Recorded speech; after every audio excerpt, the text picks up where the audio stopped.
If you get triggered every time your partner pulls a particular expression or says a particular phrase or does a particular thing, if Right. that triggers you, then you need to be able to say, and they need to be able to listen to that and not take it personally. There's nothing worse than somebody trying to be honest and open and vulnerable, and they're talking about how they feel, and then their Mhm. partner says, "Well, that's not my fault."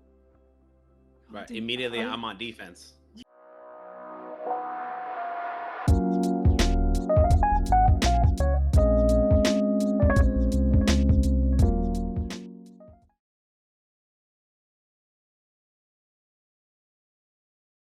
Right. Because that's essentially what we need them to do in therapy. Like, I need you to be vulnerable. Like, we can't do Mm. any work if you're not going to be vulnerable here. We can't do any work. So I need you to be your most authentic and vulnerable self in here. Especially if it revolves around abandonment or rejection sensitivity, because if somebody's very sensitive to that, and a lot of people are, Hmm.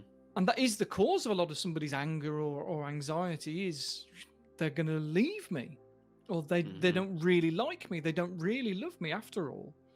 If you get triggered every time your partner pulls a particular expression or says a particular phrase or does a particular thing, if Right. that triggers you, then you need to be able to say, and they need to be able to listen to that and not take it personally. There's nothing worse than somebody trying to be honest and open and vulnerable, and they're talking about how they feel, and then their Hmm. partner says, "Well, that's not my fault."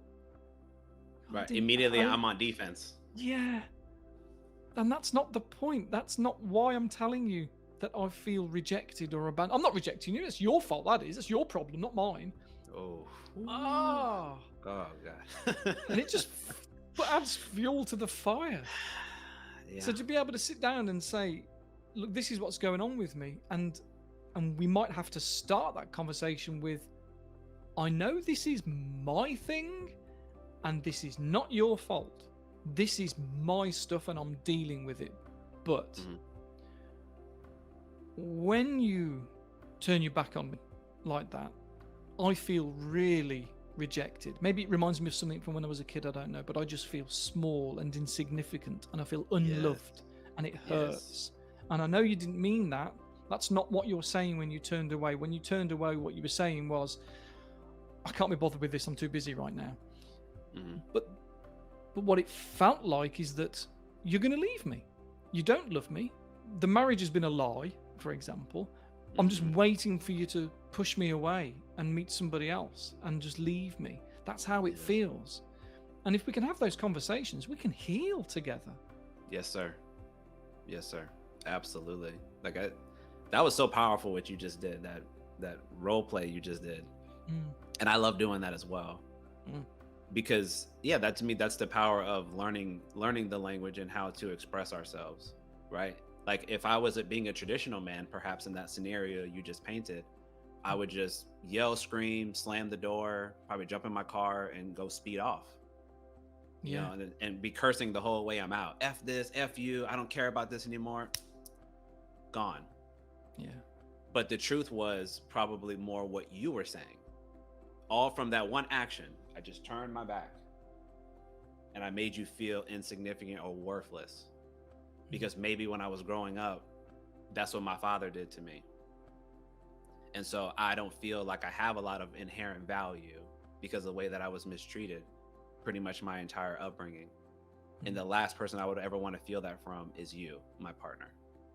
Wow. You know, like, that's Yeah, so powerful the way that you just said that. And I hope that may resonate with somebody. yeah. But that's the And I power know of us learning how to express ourselves. it is. I mean, clients will say to me, and they'll probably say this to you, "Oh, can you not just come with me, come home, and you say that to my wife?" "Oh, no, Put I can't do can I that." can you jump in my pocket, or I'll go hide in my Yeah, closet and we can have the that's conversation. it. You come out. Yeah. And I'm afraid not. But let's talk about it here and train your brain that it's okay to use those words. Yes, And eventually it is. And even if it absolutely. does take a few failures, for want of a better word, we do fall over a bit, or we don't say it properly, and we don't get it out right, and we stumble over our words and we make things worse, or we get angry and then, no, I can't do this myself right now, and we strop off. Right.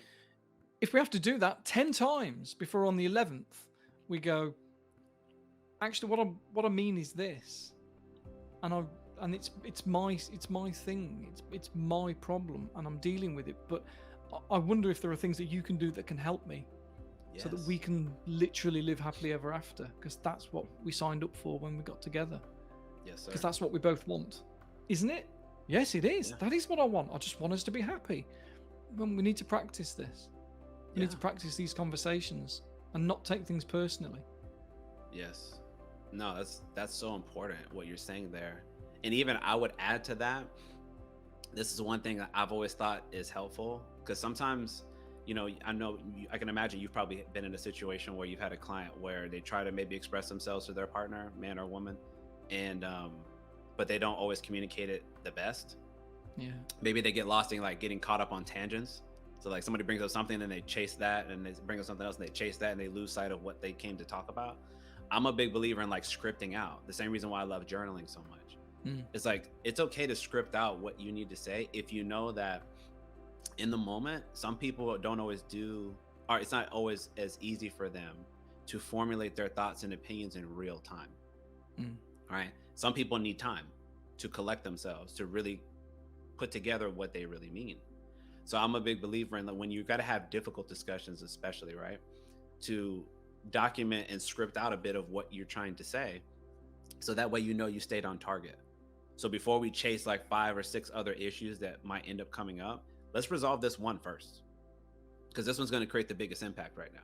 The other ones are smaller. Not that they're not important, but they're smaller. Let's address this main one.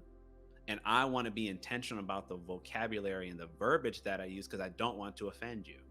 So I took 2 days to draft this, because I was trying to be very sensitive to how you might interpret this, not because it's going to be foolproof, but tried my best.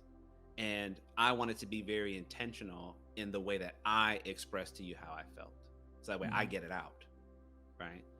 I usually make that as a suggestion, especially when I have like a couple, whether they're married or just dating, because a lot of times it's communication breakdowns or misinterpretations or a lot of assumptions being made.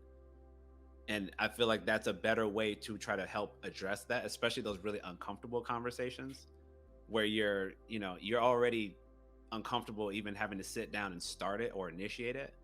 But if you set a day and a time, we're going to talk here, we're going to discuss this particular issue, please come prepared, and I've drafted what I wanted to say, it'll help ease a little bit of that discomfort to really get to the heart of why we're talking about it. Yeah, it's like a general tip.